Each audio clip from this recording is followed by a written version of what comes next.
In 2010, Blockbuster had thousands of retail locations. Absolutely thousands. Right, and massive global brand awareness, like billions in revenue. They had deep relationships with all the major movie studios. I mean, on paper, they possessed every conceivable asset a business could ever want. Yeah, they looked completely untouchable from the outside. Exactly. So how did a scrappy, mail order DVD startup with a fraction of those assets entirely wipe them off the map? Well, I think it's the classic illusion of the corporate facade. Yeah.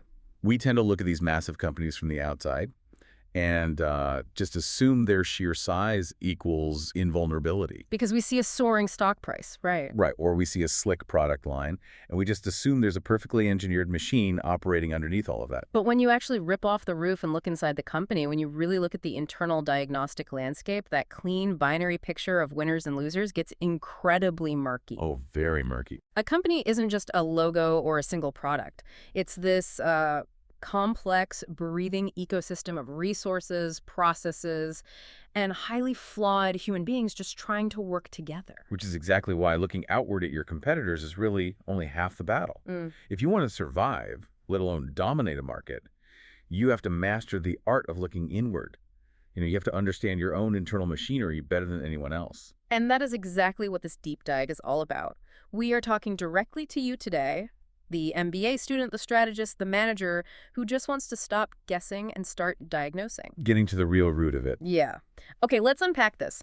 We are going to build your strategic toolkit for organizational appraisal. We'll figure out how to audit a company's raw materials and, how to string those materials together to physically manufacture profit. Right, the value chain. Exactly. And we'll get into how to identify the absolute make or break survival factors in your specific industry. And finally, how to genuinely measure your performance without just blindly copying your rivals. I think we should start with the raw materials themselves. Because before any leadership team can draft some grand, sweeping strategy, they have to run a brutally honest inventory of what they actually control. What they have in the building. Right. This is rooted in what's known as the resource-based view, or RBV. The idea that a firm is basically just a bundle of resources. A bundle of resources that we can drop into 4 distinct buckets. First, you have your physical resources. This is the tangible stuff, right?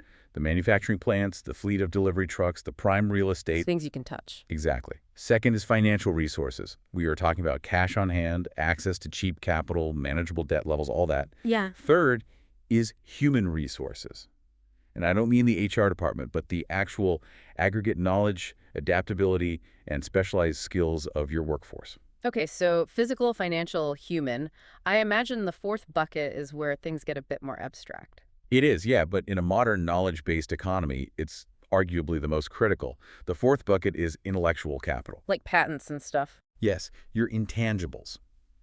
Patents, proprietary algorithms, brand equity, deep-seated partner relationships, and even customer databases.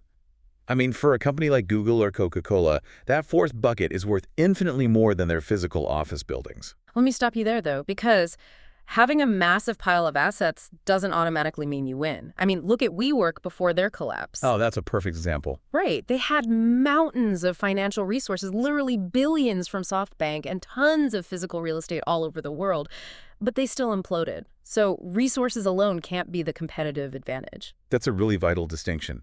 Resources sitting idle don't generate returns. To use a technology analogy, your resources are just the hardware. Okay. You can have the fastest microchips, the biggest battery, and the brightest screen on the market. But if your operating system, which is your capabilities, is buggy and crashes every 5 minutes, the hardware is totally useless. So capabilities are the OS. It's the way management actually coordinates and deploys those physical assets. Precisely. Capabilities reflect how a firm combines its physical assets, its people, and its processes to execute a task. I mean, anyone can buy the same high-end espresso machines and lease corner real estate. Those are what we call threshold resources. Threshold resources. So they are just the bare minimum hardware you need to even open a coffee shop. Exactly. They just buy you a ticket to the game. But to actually win the game, you need unique resources and core competences, like a prime, irreplaceable location that simply cannot be bought by a rival. Right. Or a highly proprietary process for roasting beans that, lowers costs by 20% while improving the flavor. Okay, so if you're an MBA student staring at a thick case study, how do you mathematically prove that a resource is actually unique and not just a fancy threshold requirement? You run it through the VRIO framework. It's a ruthless four-part filter. First is the resource valuable. Like, does it allow the firm to exploit an opportunity or neutralize a threat? Makes sense. Second, is it rare? If all your competitors have it, it's just not a competitive advantage. Right, like having an English-speaking workforce in the UK. Valuable, sure, but absolutely not rare. Exactly. Third, is it hard to imitate? This is where companies really build their moats. Right. Can a competitor easily copy this thing you have? But think about Tesla's supercharger network here. When they started, it was incredibly valuable and very, very rare. But the real magic was how hard it was to imitate. Oh, the barrier to entry was massive. Right. For a legacy automaker to replicate that, they would have to secure land rights, build physical infrastructure, and integrate complex software across thousands of miles. The capital expenditure to imitate it was just huge. And that brings us to the final and honestly often most overlooked letter in VRIO. Is the firm organized to exploit it? Yes. Yeah. You might have an incredibly valuable, rare, and inimitable resource, let's say, a brilliant R&D team that just invented a new battery compound. But if your management structure is so siloed and bureaucratic that it takes 5 years to get a single prototype approved, you are not organized to exploit the resource. The hardware is great, but the operating system is bottlenecking the output. Exactly, and the advantage evaporates. Okay, so let's say a company passes the VRIO test. They have rare resources, they are totally organized, but resources just sitting in a corporate portfolio don't inherently make money. How do we physically string these resources together to squeeze out an actual profit margin? That requires mapping your business through Michael Porter's concept of the value chain. A value chain basically breaks down a company into its strategically relevant activities to understand the behavior of costs and the existing sources of differentiation. And the ultimate goal of the value chain is margin. I really want to emphasize this for you listening because the word margin gets thrown around a lot. Too much, sometimes. Yeah. Margin is the difference between what buyers are willing to pay for your product and the total cost of all the activities required to create it. If your customer perceives enough value to pay more than your cumulative costs, you survive. If not, you burn cash. That's that simple. Yeah. And to find out where those costs and that value come from, Porter divides the chain into two broad categories: primary activities and support activities. Okay, primary and support. Right. Primary activities are the physical creation of the product, its sale, and its transfer to the buyer. This includes inbound logistics, operations, outbound logistics, marketing and sales, and finally, service. So that's receiving the raw materials, assembling the widget, putting it on a truck, convincing someone to buy it, and fixing it when it breaks. That's the core engine, yes. But surrounding that engine are the support activities: procurement, technology development, human resource management, and firm infrastructure, things like legal, finance, and general management. Okay, I want to push back on procurement being universally classified as a support activity. Oh, this is a good point. If you're managing, say, a boutique luxury leather goods company, the absolute core of your product's value is the quality of the raw materials. If your procurement team fails to source the absolute best Italian leather, the product is totally worthless. That's very true. In that scenario, purchasing isn't just supporting the business, it's driving the primary value. You're touching on a major debate in strategic management there, and you're entirely right. The danger of frameworks like the value chain is treating them as rigid dogma. For a high-end jeweler, procurement is the lifeblood. For a consulting firm, HR isn't a support activity. Recruiting the smartest minds is the primary operation. Right, the framework has to adapt to the reality of the business model you're looking at. Absolutely.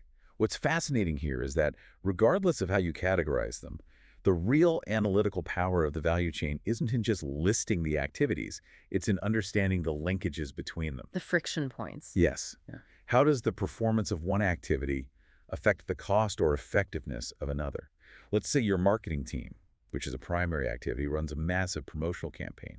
They do a brilliant job and create a huge spike in demand. Sounds like a win. It is, until you realize they didn't coordinate with inbound logistics or operations. The factories don't have the raw materials to meet that sudden demand. So you get stockouts, furious customers, and then you're paying expedited shipping fees just to rush materials in. The linkage is broken and it bleeds your margin dry. Conversely, optimizing linkages creates massive hidden value. Yeah. Look at Ryanair. They didn't become Europe's most profitable airline by just generally trying to be, Better, they systematically dismantled and reconfigured the traditional airline value chain. Right. They looked at every single activity and asked, does the customer actually want to pay for this? They cut out travel agents to lower marketing and sales costs, forcing direct booking. They eliminated in-flight meals and free baggage, which just massively simplified their operations and turnaround times. They optimized the linkages for absolute cost leadership. A standard airline might have a really complex operations system to handle multi-leg baggage transfers. Line manager said, we simply won't offer that. By removing that linkage entirely, their margins expanded. Which is brilliant in theory. But let's step into the shoes of a manager for a second. We've mapped out this massive value chain. We have inbound logistics, tech development, HR, service. An executive cannot wake up every morning and optimize all 9 categories simultaneously. No, that's impossible. If you try to overhaul your entire value chain at once, you will paralyze the organization. Focus is the essence of strategy. And this is exactly why we use Rockhart's concept of critical success factors, or CSFs. So if the value chain is the map of the entire factory, CSFs are the glowing red warning lights that say, if this specific machine breaks, the whole company dies. That's a great way to visualize it. CSFs are the limited number of areas in which results, if they are satisfactory, will ensure successful competitive performance. They are the few key areas where things absolutely must go right. But are they universal? If I'm looking at 10 different companies across 10 different markets, can I just assume that, I don't know, low costs and good marketing are their CSFs? That assumption destroys companies. Yes. CSFs are wildly volatile depending on the context. Consider the perfume and cosmetics industry. What dictates survival there? Brand image, celebrity endorsements, and probably securing shelf space in high-end department stores. Exactly. Branding and distribution are their absolute critical success factors. Do you think they care about shaving pennies off their labor costs on the manufacturing floor? Probably not. The margin is so high on luxury cosmetics that labor is basically a rounding error. Now cross the street and look at a commodity steel manufacturer. There's zero brand loyalty in commodity steel. Customers don't care if a steel beam is endorsed by a celebrity. Right. They just care about the price per ton. Exactly. For the steel company, maintaining microscopic control over labor and energy costs is the ultimate CSF. Yeah. If their costs drift upward by even a few percentage points, they are completely priced out of the global market. Okay, so if they change drastically by industry, how do you isolate them? Where do these critical factors actually originate? Research points to 4 primary sources. First is the structural characteristics of the industry itself. If you manufacture automobiles, you absolutely must invest in a sprawling national network of authorized service stations. Consumers will not buy a car if they have nowhere to get the brakes fixed. That makes sense. That infrastructure is a structural CSF. You literally cannot participate in the industry without it. What's the second source? Competitive strategy and geographic location. The classic example here is the rise of the business process outsourcing, or BPO, industry in India. Oh, right. American and British firms needed customer service and IT support at lower costs. India possessed this massive, highly educated English-speaking workforce. That specific geography transformed access to cheap, skilled English speakers from a general desire into a structural CSF for global BPO firms. If you couldn't tap into that geographic arbitrage, you just couldn't compete on price. Wow, okay. And the third source? Environmental factors. Major shifts in the macro environment, like new legislation or economic changes. When the telecommunications industry was deregulated, monopolies were suddenly shattered. Overnight, the ability to navigate complex new regulatory structures and quickly acquire telecom licenses became a critical success factor for private companies trying to enter the market. The rules of the game changed, so the skills required to win changed. Exactly. The fourth source is the most interesting to me, honestly. Temporary factors. Short-term crises. Like a company suffering a massive data breach or the sudden death of a visionary founder. When a crisis hits, a temporary CSF emerges, like rebuild public trust or appoint a unifying CEO. Let me test that, though. Is a temporary fire drill really a fundamental success factor, or is it just, operational noise? Oh, it's a CSF because until it is resolved, it consumes all the oxygen in the room. If a legacy family business is undergoing a violent public succession battle, it honestly doesn't matter how good their inbound logistics are. Their value chain could be pristine. Right. But if the leadership vacuum causes investors to flee and key talent to resign, the business fails. The temporary crisis supersedes all the operational metrics until stability is restored. It reinforces the idea that strategy isn't just a PDF you write once a year and ignore. It has to be fluid. Okay, so we know our resources. We are managing the linkages in our value chain to protect our margin. We are laser focused on the specific critical success factors of our industry. We should be feeling pretty good about Which ourselves. is the most dangerous feeling a leadership team can ever have. Right, because you could be incredibly efficient at running a terrible business. You might have the best margins in your peer group, but you're still entirely oblivious to the fact that consumer behavior has completely moved on. You're just the fastest runner in a very slow race. And to puncture that bubble of internal complacency, managers have to utilize benchmarking.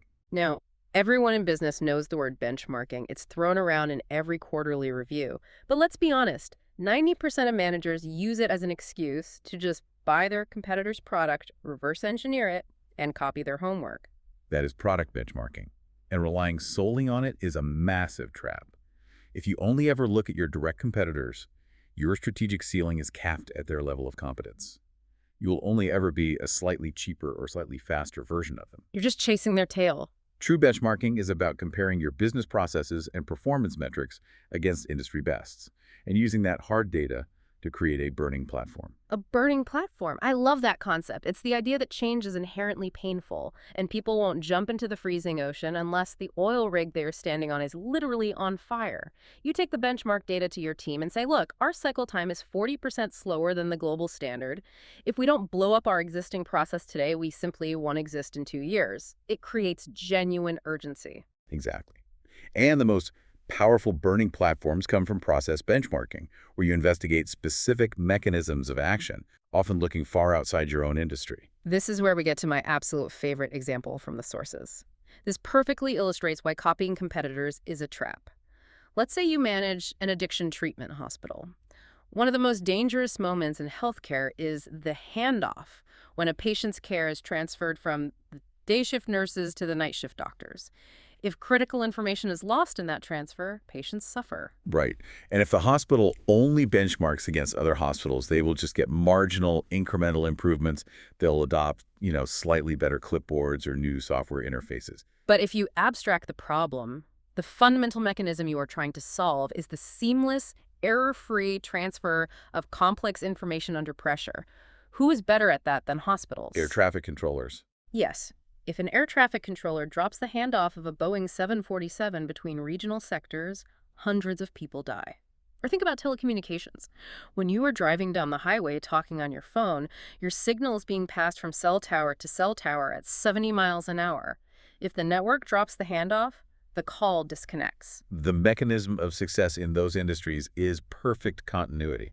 So the hospital shouldn't study doctors. They should study how cell tower packets are routed or the specific verbal protocols air traffic controllers use during shift changes.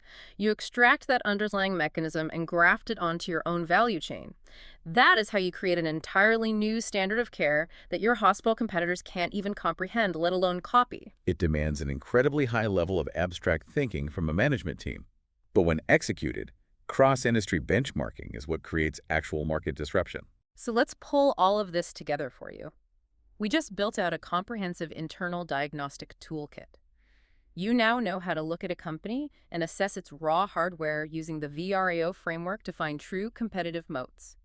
You know how to map the operating system using Porter's value chain, looking for friction in the linkages that bleed margin.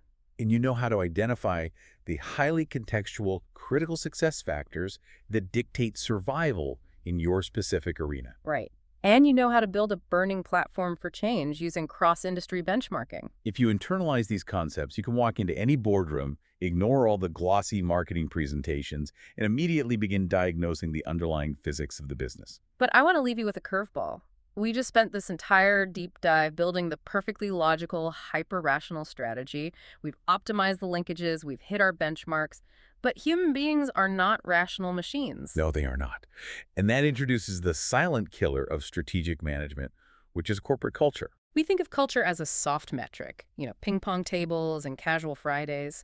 But culture is actually a rigid immune system. It exists to preserve stable relationships and existing patterns of behavior. It violently resists change. History is literally littered with brilliant strategic plans that died because the culture rejected them. Consider the massive Mitsubishi Corporation attempting to implement an aggressive growth strategy in North America. They had the resources, they had the value chain, the financial capital, but they had a deeply entrenched, male-dominated, hierarchical Japanese corporate culture. And when they tried to graft that culture onto a North American workforce, expecting egalitarianism and rapid communication, it was a disaster. It resulted in massive friction, lawsuits, and boycotts. The strategy was logically sound. The cultural mismatch destroyed it. It is exactly like a literal organ transplant. You can have the most brilliant surgeon in the world, you can have a perfectly healthy donor heart, but if you don't aggressively manage the body's immune system, the patient's own white blood cells will just attack the new organ until it fails. A perfectly engineered value chain means nothing if the people operating it refuse to adapt. If the strategy fundamentally conflicts with the beliefs of the workforce, management has to undertake the agonizing work of changing the culture first. So as you take this toolkit out into the real world, as you start diagnosing companies and building brilliant VRIO models, ask yourself, you might have the absolute perfect strategy on paper. Wait, no, scratch that. Let me say it like this. You might have the absolute perfect strategy on paper, but if your corporate immune system silently rejects the transplant, does any of your brilliant analysis even matter? That is the ultimate stress test for any leader. Keep an eye on those immune systems out there. Thanks for joining us on this deep dive. We'll see you next time.